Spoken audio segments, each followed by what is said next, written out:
নমস্কার বন্ধুরা, বাংলার বাড়ি প্রকল্পে যারা অযোগ্য হওয়া সত্ত্বেও আর্থিক সুবিধা নিয়েছেন তাদের তালিকা তৈরি করা হলো। তাদের কাছ থেকে এবার সরকারিভাবে অর্থ ফেরত নেওয়া হবে। আজকের এই ভিডিওর মাধ্যমে সেই তথ্য আপনাদের দেখাবো। একটি সংবাদপত্রে এই তথ্য প্রকাশিত হয়েছে। তবে এর আগে একটা কথা আপনাদের জানিয়ে রাখি, আগের একটি ভিডিওতে দেখিয়েছিলাম যে আগামী 7 দিনের মধ্যে রাজ্য সরকার বাংলার বাড়ি প্রকল্পের দ্বিতীয় কিস্তির টাকা উপভোক্তাদের ব্যাঙ্ক অ্যাকাউন্টে ট্রান্সফার করবেন। সেক্ষেত্রে দুটি সংবাদপত্রে প্রকাশিত তথ্য আপনাদের দেখিয়েছিলাম। তবে ইতিমধ্যেই কয়েকদিন চলে গেছে।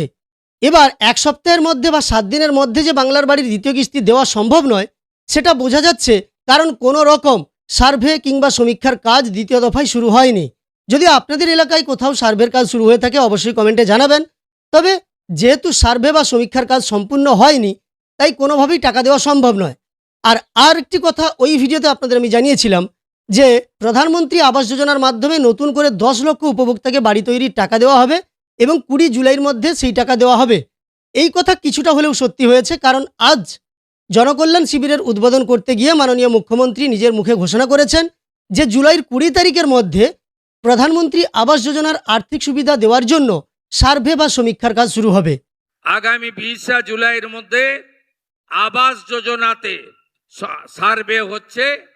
আপনারা যারা এতদিন প্রধানমন্ত্রী আবাস যোজনা থেকে বঞ্চিত হয়েছেন তারা প্রধানমন্ত্রী আবাস যোজনায় নাম নথিভুক্ত করতে পারবেন। স্বচ্ছতার সঙ্গে সার্ভে হবে এবং আপনি যদি ওই সার্ভেতে বঞ্চিত মনে করেন তাহলে একটি টোল ফ্রি নাম্বার আমরা চালু করেছি, আপনার সরকার আপনার পাশে। সেখানে আপনারা ফোন করে সরাসরি আপনার অভিযোগ জানাতে পারবেন, আমরা যথাযথভাবে বিবেচনা করব।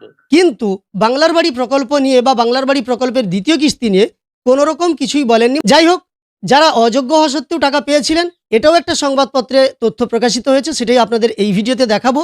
সংবাদপত্রের তথ্য সর্বদা সঠিক হবে তেমনটা নয়, তবে সব ধরনের তথ্য আপনাদের কাছে তুলে ধরাই আমাদের কাজ। যাই হোক, চলুন ভিডিওর মূল পর্বে আমরা চলে যাই। তার আগে একটি ছোট্ট অনুরোধ করবো, এই চ্যানেলে নতুন এসে থাকলে প্রতিনিয়ত গুরুত্বপূর্ণ ভিডিওর তথ্য পাওয়ার জন্য চ্যানেলটিকে সাবস্ক্রাইব করে পাশে থাকা নোটিফিকেশন বেল আইকনটা অল করে রাখবেন। আর ফেসবুক থেকে দেখে থাকলে অবশ্যই পেজটিকে ফলো করে রাখবেন। এই সংবাদের শিরোনামটা প্রথম আপনাদের আমি দেখাচ্ছি, দেখুন। বেআইনিভাবে বাংলার বাড়ির সুবিধা, অর্থ ফেরাবেন 10,000 উপভোক্তা।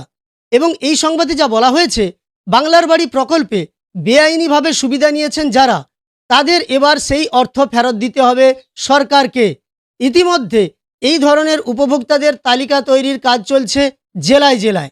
নবান্ন সূত্রে খবর, প্রায় 1000 উপভোক্তা ইতিমধ্যেই চিহ্নিত হয়েছেন। এদের কেউ সরকারি নিয়ম লঙ্ঘন করে বাড়ি নিয়েছেন, কোথাও আবার একজনের নামে একাধিক বাড়ি হয়েছে। গোটা তালিকাই এবার ঝাড়াই বাছাই হচ্ছে। আর উল্লেখ্য, প্রথম ধাপে 12 লক্ষ উপভোক্তা এই প্রকল্পে 1,20,000 টাকা করে পেয়েছেন। আর দ্বিতীয় ধাপে আরও 16 লক্ষ মানুষকে এই বাড়ি দেবে বলে প্রথম ধাপের 60,000 টাকা করে দিয়েছে সরকার, মানে যারা প্রথম কিস্তির টাকা পেয়েছেন দ্বিতীয় দফায়। তবে পালাবদলের পর গোটা প্রক্রিয়া নিয়ে তদন্তের নির্দেশ দেওয়া হয়েছে নবান্নের তরফে। এক আধিকারিকের কথায়, প্রথম ধাপের থেকে দ্বিতীয় ধাপে বেআইনিভাবে বাড়ি প্রাপকের সংখ্যা বেশি। অর্থাৎ প্রথম ধাপে যে বাড়ি প্রাপকের সংখ্যা ছিল তার চেয়ে দ্বিতীয় দফায় বেআইনিভাবে বেশি সংখ্যক প্রাপক বাড়ি নিয়েছেন। নতুন সরকার ক্ষমতায় আসার পর বাংলার বাড়ি প্রকল্পে বেআইনিভাবে সুবিধা নিয়েছেন যারা, তাদের তালিকা প্রস্তুত করার নির্দেশ দেওয়া হয়েছে। পঞ্চায়েত এবং গ্রামোন্নয়ন দপ্তরের সচিবকে চিঠি দিয়ে এই নির্দেশিকা দেন রাজ্যের মুখ্য সচিব মনোজ আগরওয়াল। চিঠিতে উল্লেখ করা হয়, সরকারি নিয়ম লঙ্ঘন করে বহু অযোগ্য উপভোক্তা অন্যায়ভাবে সুবিধা পেয়েছেন বলে অভিযোগ। আরও অভিযোগ, একজনের নামে একাধিক বাড়িও রয়েছে। তাছাড়া যারা পাকা বাড়ি রয়েছে বা যার পাকা বাড়ি রয়েছে তিনিও এই প্রকল্পের সুবিধা নিয়েছেন। তার ফলে সরকারের আর্থিক ক্ষতি হয়েছে। সেই কারণে নতুন করে উপভোক্তা তালিকা যাচাই করতে হবে। পরে চিঠি দিয়ে জানানো হয়, প্রকল্পের প্রথম ও দ্বিতীয় পর্যায়ে সুবিধাভোগীদের পুনরায় যাচাই বা রিভেরিফিকেশান করতে হবে। আর এই রিভেরিফিকেশান যতক্ষণ না সম্পন্ন হচ্ছে ততক্ষণ পর্যন্ত বোধহয় দ্বিতীয় কিস্তি নিয়ে কোনো চিন্তাভাবনা সরকার করবে বলে মনে হচ্ছে না।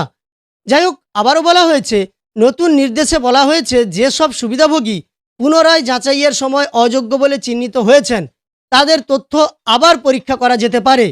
তবে যাদের অযোগ্যতা নিশ্চিত হয়েছে তাদের কাছ থেকে প্রকল্পের অর্থ অবিলম্বে ফেরত বা রিকভারি নেওয়ার ব্যবস্থা করতে হবে।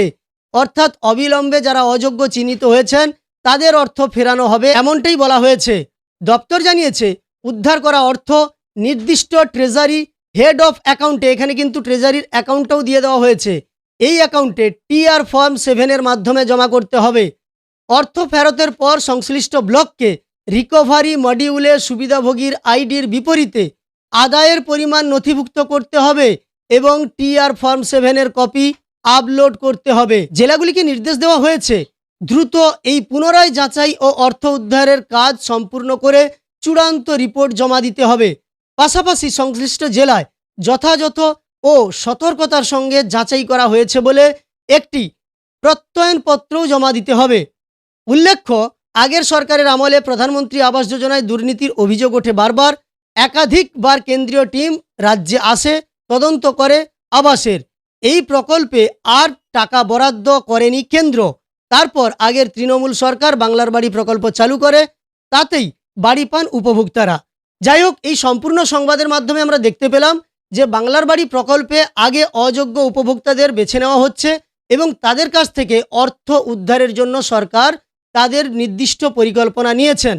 তাদের তালিকা তৈরি করা হয়েছে। ইতিমধ্যে প্রায় 10,000 মতো অযোগ্য উপভোক্তা চিহ্নিত হয়েছে যারা বেআইনিভাবে অর্থ নিয়েছে বা বাংলার বাড়ির মাধ্যমে টাকা নিয়েছেন। তাদের নির্দিষ্ট ট্রেজারিতে টাকা ফেরত নিয়ে জমা করতে বলা হয়েছে। এই সংবাদে আপনারা দেখতে পেলেন। তো পরবর্তীকালে বাংলার বাড়ি সংক্রান্ত আর কোনো তথ্য এলে অবশ্যই আপনাদের সঙ্গে তা শেয়ার করব। সম্পূর্ণ ভিডিওটি আপনার যদি উপকার এসে থাকে একটি লাইক করে উৎসাহিত করবেন। এই ধরনের তথ্য আর পাওয়ার জন্য চ্যানেলটিকে সাবস্ক্রাইব করে পাশে থাকা নোটিফিকেশন বেল আইকনটা অল করে রাখবেন। আর ফেসবুক থেকে দেখে থাকলে অবশ্যই পেজটিকে ফলো করে রাখবেন।